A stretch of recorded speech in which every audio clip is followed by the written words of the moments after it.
the aspects of PM WANI which needs understanding is PM WANI actually is an ecosystem. It is not a product, it's not a standard, it is an ecosystem. And only when the various contributors can come together and find value and collaborate with each other, can this ecosystem thrive. Just a few points I want to say, because I think it's always important that the why aspect should be fully ingested. There are many aspects to the why.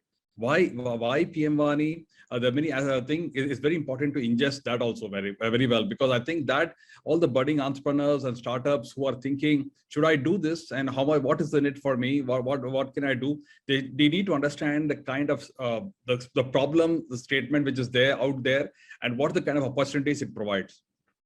So the first, to start with, we all know that India is mobile first country, and 92% of our data is consumed through mobile. And it is a fact that mobile data prices were very good, but they've bottomed out, and now they're not going.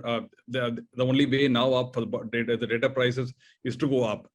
So already the masses who are used to data, they will, and we are a very price sensitive country. They'll find it very difficult to keep up with the prices thing. I think that is a big opportunity. The second thing is that people are used to more speeds. I know mobile data speed is constantly increasing, but the fact is internet is almost a video network now, and the kind of experience people want on the mobile, on the kind of consumption which is happening, it calls for more speed. And one of the challenges in our country's internet ecosystem is a very low wired broadband density. It's about only 1.6%, about 7 to 8% households, which I think is going to be a bottleneck. And considering the purchasing power challenges which we have as we go away from the main cities, I think we need to find a new way to deliver, and with the overall lower cost structure, so that we can solve this problem.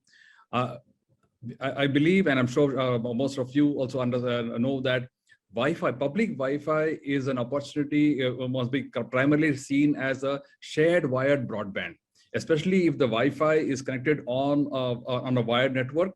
And then, if people who can't afford a wired broadband to the homes, maybe if in a community of 200, 300 houses, if there are 2 or 3 hotspots, or even more than that, a lot of them will start sharing that the Wi-Fi. If the speed is very good, most of them will start consuming data from that. And I think that is a very big opportunity which the entrepreneurs can focus on. What I'll do is some of the nuances. The biggest challenge here on making PM WANI successful is obviously the business case. I think the technical aspects are well defined, and I'm sure there are some speakers in the sessions afternoon. More clarity will be going in that.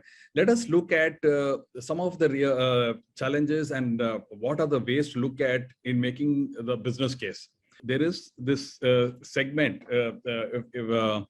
Some time back, BCG had made a good study, and I think even though the data is dated, the segment is very, very important. We have the segment wherein we have affluent users in the rural areas.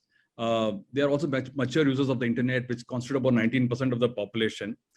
Then there's a segment which is less affluent, which is ambitious, about 8% of the population. Late adopters of the internet, 15% of the population. But most importantly, there's a next wave of 36%. Most of them are unemployed. They're students, and sometimes farm laborers, farm workers.